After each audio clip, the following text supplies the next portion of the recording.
There are moments in life that split everything into two, the before and the after. That evening was mine. I still remember the way my mother gripped my wrist before we walked into that restaurant. Her nails pressed just a little too hard. Her voice dropped just a little too low. And her eyes, the ones I had looked into my whole life searching for warmth, were cold in a way I had never quite seen before. "Don't embarrass us tonight, Layla. Not in front of Colonel Harmon. You smile, you eat, and you stay quiet. That's all I'm asking." That's all she was ever asking.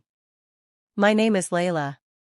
I'm the middle child in a family that built its entire identity around appearances. My older brother Daniel was the golden son, the one who made every right choice, said every right thing, stood in every right photograph. And my younger sister Mia was the baby, protected from everything, including the truth. Me?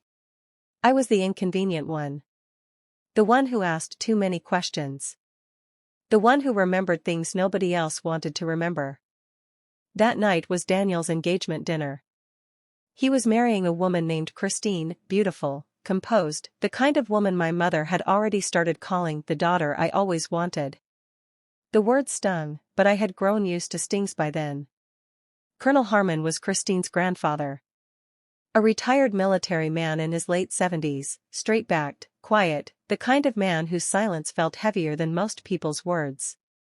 He had flown in from across the country for this dinner. My mother had spent 2 weeks preparing for his impression of us. 2 weeks of new tablecloths, new outfits, new rehearsed smiles. And me, I had spent those same 2 weeks carrying something I didn't know what to do with.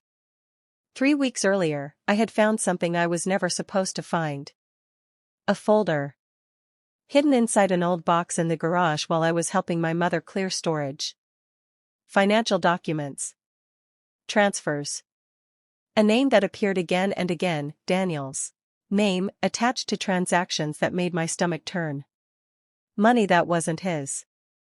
A trust account that belonged to our late grandmother. Drained quietly. Methodically. Over the span of 4 years. I had gone to my mother first.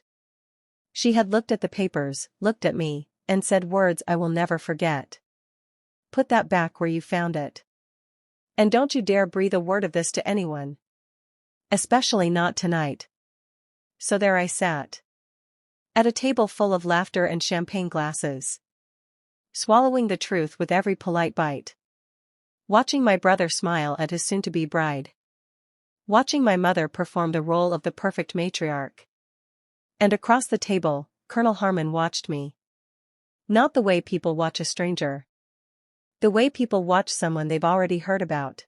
Dinner moved the way those evenings always do, carefully, like everyone is walking on glass and pretending it's marble. My mother orchestrated every topic. The wedding venue. Daniel's promotion. Christine's charity work. She steered the conversation like a woman who had rehearsed every possible direction it could go. But what she hadn't rehearsed was Colonel Harmon. He was quiet through the appetizers. Through the toasts. Through my mother's glowing speech about family and legacy and love. He sipped his water, smiled at the right moments, and watched. And then, quietly, without drama, he looked at me and said, "Layla. That's an interesting name. Your grandmother chose it, didn't she?" The table shifted. I felt my mother's body stiffen beside me. "She did," I said carefully. "She was a good woman," he said. "I knew her. Briefly, but well enough. She spoke about her grandchildren often. All 3 of you." He paused. "She was very specific about what she wanted her legacy to mean." My brother laughed, the practiced, easy laugh he always used when he was nervous. "Colonel, you'll have to forgive my grandmother. She could be a little dramatic about things like that." Something shifted in the colonel's eyes. "Dramatic," he repeated. Slowly. Like he was tasting the word and finding it wrong. I don't know what made me speak. Maybe it was 2 weeks of silence pressing against my chest. Maybe it was the way my mother's hand found my knee under the table, a warning wrapped in a touch. Maybe it was the way Daniel smiled at Christine like he was the most honest man in the room. She wasn't dramatic, I said. She was precise. My mother's grip tightened. But the colonel simply nodded at me. And in that nod, I saw something that stopped my breath entirely. He already knew. I didn't understand it yet, not fully. But in that moment, something in my chest shifted from fear to stillness. A strange, quiet stillness. The kind that comes just before something breaks open. After dinner, while everyone moved toward the lounge area and my mother busied herself with Christine's mother, Colonel Harmon sat beside me. "Your grandmother contacted my attorney 14 months ago," he said. Quietly. Without ceremony. She had concerns about the trust. She asked us to monitor things quietly. To wait for the right moment. My hands went cold. She knew? I whispered. She suspected. She loved your brother. But she loved justice more. I thought about my grandmother in her final years, sharp-eyed, careful, always watching. I had thought she was slowing down. I had never considered that she was simply waiting. The folder I found in the garage, I understood now that it wasn't hidden carelessly. It was placed. For me. By someone who knew exactly which one of her grandchildren would pick it up and refuse to put it back down. My grandmother had chosen me. And suddenly, the weight I had been carrying for 3 weeks didn't feel like a burden anymore. It felt like an inheritance. The truth didn't explode that night the way you might imagine. It didn't need to. Colonel Harmon was not a man who dealt in scenes. He was a man who dealt in consequences, quiet, precise, and permanent. Within 2 weeks of that dinner, Christine's family attorney had been in contact with an estate lawyer. The trust documents were reviewed. The transfers were traced. And Daniel, charming, golden, untouchable Daniel, was given a choice. Return what he had taken, quietly, or face something far louder. He chose quiet. The engagement continued. The wedding date was set. But something had shifted beneath the polished surface of our family in a way that could never fully be undone. Christine knew. Her family knew. And Daniel knew that they knew. My mother never apologized to me directly. That would have required her to admit what she had asked me to carry alone.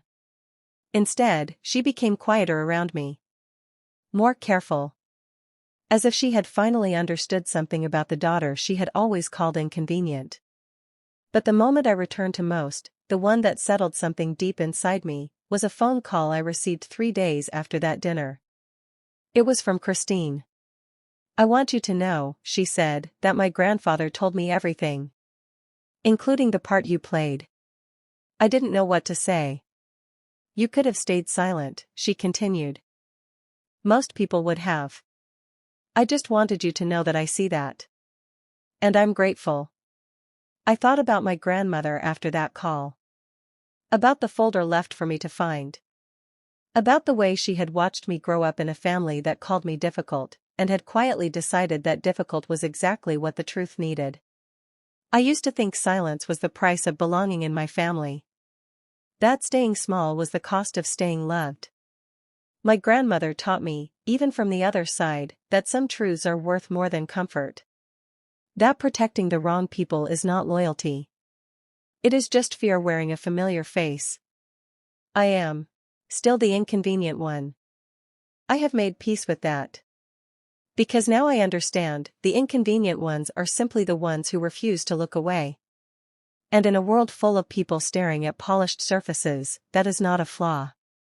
That is a gift. If this story moved you, if you've ever been told to stay quiet when you knew the truth, share this with someone who needs to hear it.